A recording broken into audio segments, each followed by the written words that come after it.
Join us right now with a different take on the tax proposals from Harris and Donald Trump. Is Ben Narasin. He is he founded Tenacity Venture Capital after his time at New Enterprise Associates. Good morning to you. Thanks for having me.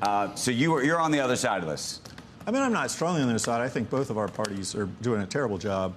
But I'm particularly scared with a lot of the Democratic proposals around not just capital gains, but the idea that you would tax unrealized capital gains.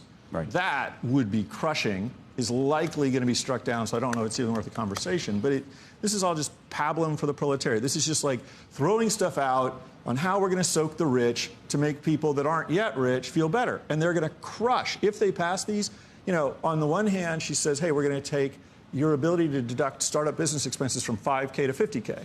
Right. Thank you very much. But then if you ever make any money, we're going to take it all back from you, even if you haven't been paid. Like, imagine that you start a business, you raise some money, now your business is worth more, and you have to pay on that? With what? Let me ask you a question. Where do you land? We've talked a lot on this broadcast, including with Ro Khanna, you probably saw, of this idea that the best approach may very well not be, and I think I'm in agreement here, clearly, with taxing unrealized gains. I think it creates all sorts of complications. There are lots of people, though, that have had great success that effectively take loans against those unrealized shares and never pay taxes on them, or are able to push out the tax bill for a considerable amount of time. Sure. You think that's fair? Buy, borrow, and die. I mean, it's a reality we live in.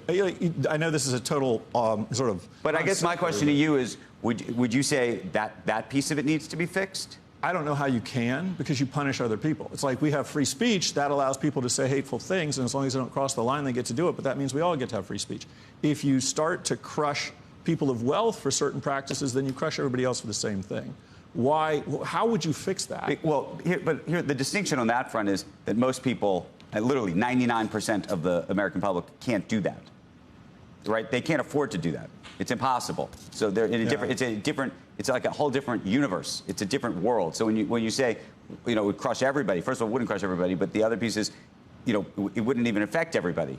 My issue is always the same. I don't have a strong confidence that we can understand the unintended consequences. So when we pass legislation to continue to, like, I was fascinated by, you know, this new whatever it is, the efficiency council that Trump wants to pull off.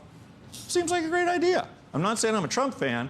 I'm going to vote the same independent way I've always voted. But if you were to just look at policies... Which is how, by the way? Oh, I just write in Bloomberg, because the last two elections I've been so disgusted by choices, and I'm disgusted. If you were to vote, let's say Trump was not a mean tweeter and, you know, didn't know Stormy Daniels.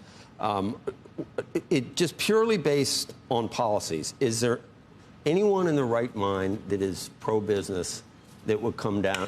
We found 88 guys. I mean, half of them, you can find them every 4 years. What do you say? What do you do? You can find the same four. Goldman Sachs. Do you know what it's based on? The liberal bastion that is Goldman Sachs. It was based on not closing the border, and it was based on not deporting the 13 million aliens. If you think that that's worth it in terms of a couple of points in GDP, that's fine. A lot of people think it costs money not to allow illegal. Okay, so I would rather. If it's a half point less GDP, fine. Shut the southern border, deport all these people that came in illegal. The other thing, that's like a policy choice about. It's not at all what it is. Goldman and who knows with Goldman. No, but like fine. immigration. But if you're going to say GDP, you either take it as an economic issue or you don't. Either then we could be talking about abortion. You want to leave the southern border open? I don't want to leave the southern border open, but I want to find a way to get. No, but I'd like to find a way to get more of those people into the system in a legal way. GDP will be hurt if you don't. If you do. Well, the question is there a way to do it in a different way? And what's the difference? Well, both parties have done the same thing. I mean, everybody gave Trump a hard time for his policies on the border, and then they all continue. But nobody gives them a hard time. But just in general, raising capital gains, raising corporate tax rate, doing unrealized gains, price controls. No business leader in their right mind, except 88 outliers that we can find for a story, believes that. Well, the price controls thing is crazy. I mean, I didn't realize I'd moved to Cuba. It's all crazy. But if that's where I am, then I guess I'll smoke more cigars. It's just insane. You can't, you know, businesses are highly logical, functioning organizations that have to compete with other businesses. You know, prices aren't controlled by the fact that the U.S. government tells us what we can charge for corn or hamburger meat. They're controlled by the fact that you're in a competitive market. Whole Foods is worried about Trader Joe's. Whole Foods will match prices from Trader Joe's if you ask them to, because Trader Joe's prices are significantly higher. And that's a pretty elite grocery store, You got right? some of the smartest people in the world that went to great risk, personal risk, like Bill Ackman and Elon Musk and Joe Lonsdale, some of the smartest guys in the world, are willing to go out and know that they're going to get all the, like I get, all this backlash for supporting a rapist insurrectionist, because it's so clear that the policies aren't even close. And if you, as a person that understands business and understands the economy, I think it's shameful. Vinod Khosla? What do you say to what do you say though to the people who say, look, rule of law should be the game? No, this like is lawfare, like calling Facebook and saying don't put the laptop in any of your articles, that kind of. No, like the rule of law, like what happened on January 6th. Giving a speech and then they go. Yes, you want to defend it? Go for it. Go to defend January 6th and call me. That's all you got. Would you like to? I mean, would you? You got that in Russian collusion. But we have a country that's allowed to elect its president on a popular vote. I mean, I get that we have a system that's slightly off from that. And as I said, not supporting either candidate, but we will get the candidate the people want. And that is going to be the law of the litigated, land. and the people, and they don't have to go hide after they vote for Trump. They don't have to go in shame and hide for voting for an insurrectionist. It is amazing. In California, like when Trump was elected the first time, I know one guy that admitted he voted for Trump. It doesn't matter how you vote in California, let's face it. So my write-in vote is just my tiny little protest because it is irrelevant. I could vote however I want. It will not impact a thing. But if you had to vote then?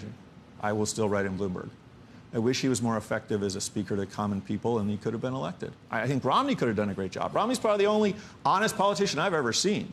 These people, by and large, are lying. This is our. That's what I would say. Like what I've seen with people laying out their plans, with the two candidates laying out their plans this time, it is offering more and more money to try and buy your vote. It's just pandering. It's ridiculous. Everything Biden did, pandering, which got ruled illegal. Right. Oh, let me throw a couple $1 trillion to student loans. Why would I want to do that? Oh, wait, there's a lot of votes there. Right. But look, even Reagan sort of gave citizenship to a lot of Mexican Americans and got a lot of that support. So it's happened across both parties. It will always happen. It's a pathetic pandering. It is sad, but it is. Look, our system sucks, but it's still the best in the world. So we live here.